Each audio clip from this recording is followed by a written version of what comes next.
Hi guys, how are you? Teacher Christian na área, trazendo para vocês a correção comentada da homework do dia 21 de agosto de 2020, nossa sexta-feira, ok? Hoje então o exercício que vocês deveriam entregar estava na página 43, page 43, os exercícios 2 and 3, 2 e 3, sobre a Reading Strategy number 2, tá? E também lá na page 88, na página 88, os exercises 1, 2 and 3 relacionados aí àquela questão do indirect speech, na verdade, o discurso indireto, tá certo? Então eu vou começar aqui com a Reading Strategy number 2, só fazendo uma pequena volta aqui, né, no conteúdo. A gente aprendeu então, como vocês podem ver aqui na tela, como identificar supporting details, que seriam as ideias, né, os argumentos que dão apoio, que dão sustentação para a principal ideia do texto ou para a principal ideia do parágrafo, né? Vocês aprenderam como identificar o tópico, o tema de um texto e de um parágrafo, né? E também a principal ideia, a main idea. Lembrem-se que é bem importante vocês lembrarem de duas perguntas principais. Para vocês identificarem o tópico, o tema, a pergunta seria What is the text about? Ou então, What is the paragraph about? Sobre o que é o texto? Sobre o que é o parágrafo que você está lendo? Né? Sempre de uma forma mais geral. O tema, o tópico, sempre de uma forma mais geral. Ok? Quando partimos para a main idea, para a ideia principal, então a pergunta muda. A pergunta seria What is the author saying about the topic? O que, que o autor está dizendo sobre o tópico, né? Aí você consegue identificar qual que é a principal ideia, seja do texto, seja também do parágrafo, não é? E aí os supporting details, não é? São os fatos, são os exemplos, são as explicações que o autor usa para ilustrar ali aquela ideia principal, seja do texto ou seja do parágrafo. Então, na nossa Reading Strategy number 2, a gente vai trabalhar exatamente como identificar esses supporting details. E aí o primeiro textinho aqui que a gente tinha era bem interessante, falava sobre a Semana de Arte Moderna de São Paulo, colocou o Brasil no mapa cultural do mundo. Esse é um texto bem bacana, é um fato, né? Então nós temos aqui, na number 4.4, aliás, 4.4 é o áudio, né? O number 2. Listen and read the newspaper article. Which sentence best summarizes the main idea? Então, que sentença resume a ideia principal do texto, né? Então, se vocês leram o texto aí com atenção e fizeram essa pergunta que eu lhes disse, né? O que o autor está dizendo sobre a ideia principal? Aliás, o que o autor está dizendo sobre o tópico? Aí vocês chegam nessa ideia principal. No caso aqui, a main idea seria Semana de Arte Moderna was an avant-garde festival. Notaram o meu francês? Avant-garde festival intended to excite strong feelings, ok? Essa era a ideia principal do nosso texto. E esse texto, essa ideia principal do texto, okay, que geralmente aparece no primeiro parágrafo, na primeira sentença do parágrafo, né? A gente tem aqui algumas situações que vão então dar apoio, que vão dar suporte a essa ideia principal. Vocês tinham que anotar aqui então três detalhes ali. Note down three details that add information to support the main idea. Então aqui quais detalhes seriam interessantes vocês anotarem ali? Aqui a gente tem mais, ok? Mas vamos ver o que o livro nos sugere. Some artists created new naturalistic sensual forms that seemed shocking. Before the festival, São Paulo was not thought to be a cultural city. The week established São Paulo as home to the modernist movement, movimento modernista. It made Rio de Janeiro look very conservative by comparison. Então, olha só que interessante. Aqui eles trazem quatro detalhes, né? Vocês podem optar aí, podiam optar só por três, né? Então, o texto nos diz que por que o evento, então, a principal ideia era um movimento vanguardista, não é? Um movimento à frente do seu tempo. Por quê? Porque alguns artistas criaram novas formas naturalistas, sensuais, que pareciam chocantes para a época. Antes do festival, São Paulo não era reconhecida por ser uma cidade cultural e tornou-se após o festival. A Semana de Arte Moderna estabeleceu São Paulo como cidade do modernismo, do movimento do modernismo na cultura, ok? e fez com que o Rio de Janeiro parecesse conservador. Perdão, ao você comparar ali o Rio de Janeiro, que à época ainda era a capital da República, né? Então, uma cidade tida como mais conservadora. Olha só que interessante, né? Se a gente comparar com os dias de hoje, em comparação com São Paulo, tá certo? Então, esses eram os supporting details. Pessoal, quando eu quero identificar os supporting details de um texto, eu preciso saber qual é o tema e qual que é a main idea daquele texto ou daquele parágrafo, ok? Senão eu não consigo identificar quais são os supporting details que justamente dão base, dão apoio para essa ideia principal, tá certo? Espero que tenha ficado entendido essa parte. Agora nós vamos lá então para a nossa página 88, ok? Deixa eu fechar essa parte aqui.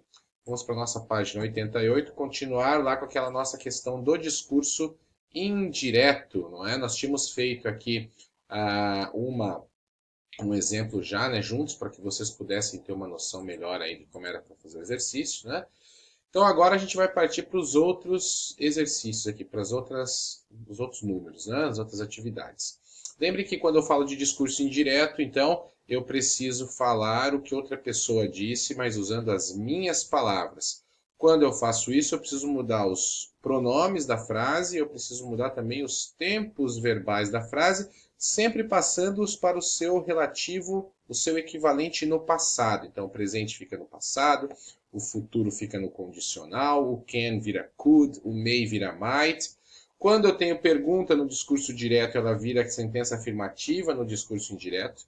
E quando eu tenho sentenças imperativas, ou seja, quando eu tenho ordens, ok? Eu vou usar o infinitivo, o to, e se a frase for negativa, eu uso not to. Basicamente era isso que vocês precisavam saber. Então, por exemplo, aqui nós temos do not turn over your exam papers, the examiner said to us. Tem que fazer a frase usando o verbo tell. Portanto, a frase fica the examiner told us not to turn over our exam papers. Se vocês compararem lá com aquele texto não, aquele material que eu enviei para vocês, vocês vão ver que é sempre nesse sentido, né? Se a frase é positiva, fica to. Se a frase é negativa, fica not to, tá certo? Number 3, Elena's trainer said, cool down for 10 minutes after the workout. Então aqui a gente tem um trainer, que é um treinador, ele instruiu a moça ali, né? Portanto, Elena's trainer instructed her to cool down for 10 minutes after the workout. Vejam que sempre se repete o padrãozinho, né?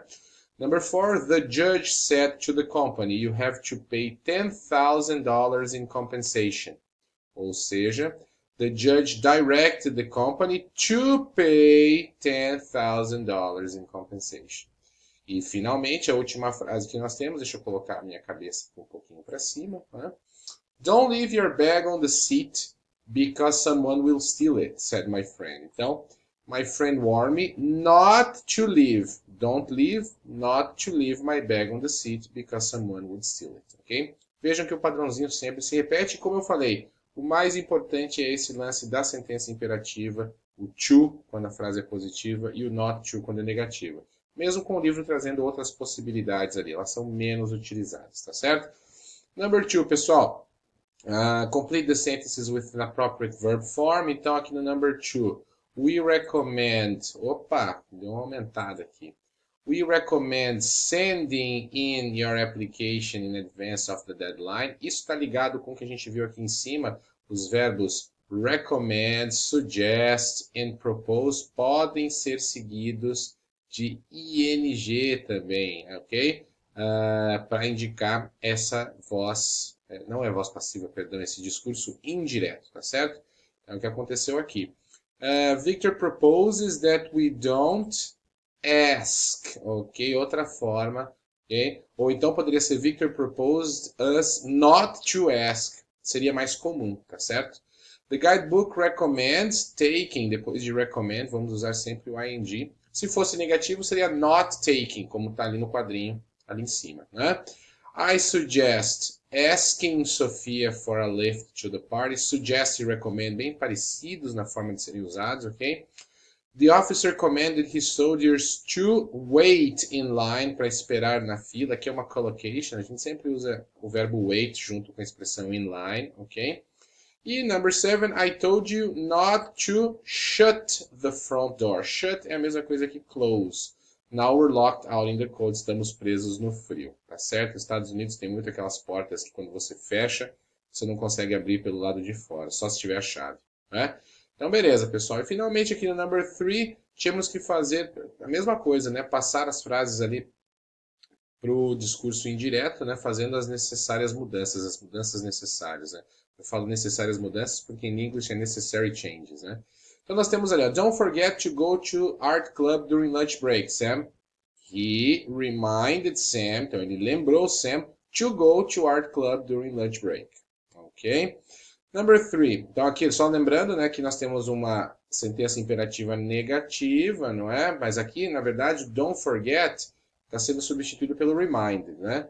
Don't forget to go. Então a ordem está aqui, ó, to go. To go, não mudou nada, ok? Would you like me to paint a picture of you, Martha? She offered to paint a picture of Martha, ok? E finalmente, it's definitely going to rain. You all get wet without an umbrella.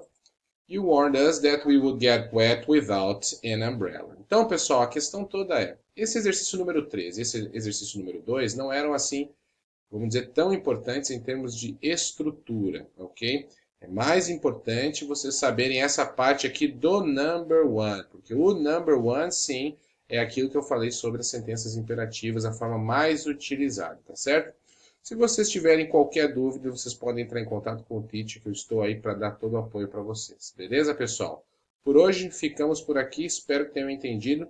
Nos vemos na próxima aula, na próxima correção comentada também, ok? Bye bye, guys. See you.